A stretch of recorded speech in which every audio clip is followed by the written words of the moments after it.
Paediatric oncology accounts for about less than half of 1% of cancer overall. That means about 200,000 children get cancer every year worldwide. Of those children, 100,000 will die unnecessarily simply because they couldn't access treatment. It wasn't available in the developed world in which they live. World Child Cancer was set up to address that because that is simply unacceptable, especially when you consider that this treatment is actually relatively cheap. Here in Malawi, the hospital treated 260 children last year.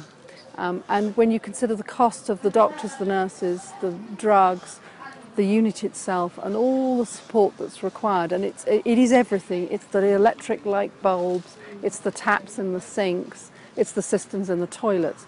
All of that cost just under £40,000 for the whole year. That breaks down to an incredibly affordable sum, and you know it has to be made. The case has to be made that more of this sort of support should be made available. World Child Cancer set up its first unit here at the Queen Elizabeth Hospital in Blantyre in order to provide the people of Malawi with paediatric oncology support. So effectively treating children with cancer for the first time in the country's healthcare system's history.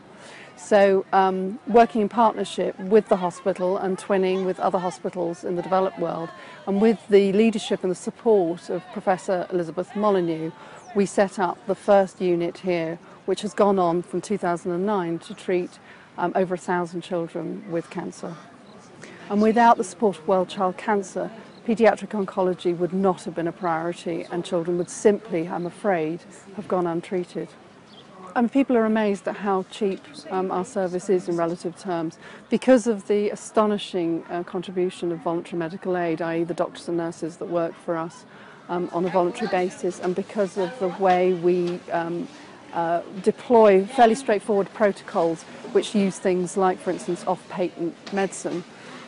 We can be incredibly effective and cost-effective.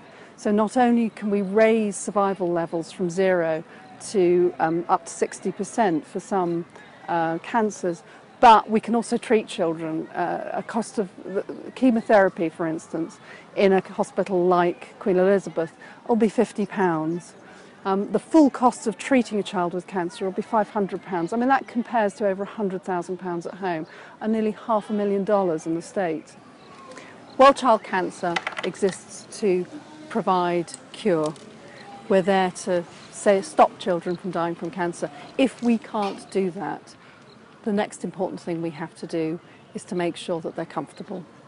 And the cost of making children comfortable and delivering effective and appropriate pain relief is incredibly small. £10 provides enough pain relief for a child with terminal cancer in the last 4 weeks of life, which is a very small price to pay for providing children who are very poorly and in tremendous pain with the relief that they need to live with dignity.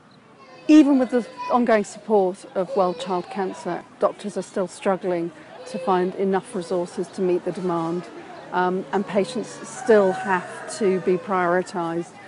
We would love to be able to see all of those children getting particularly the drugs that they need, for Professor Molyneux to have as many doctors as she needs. And we would also like to improve the facilities. We're a small charity.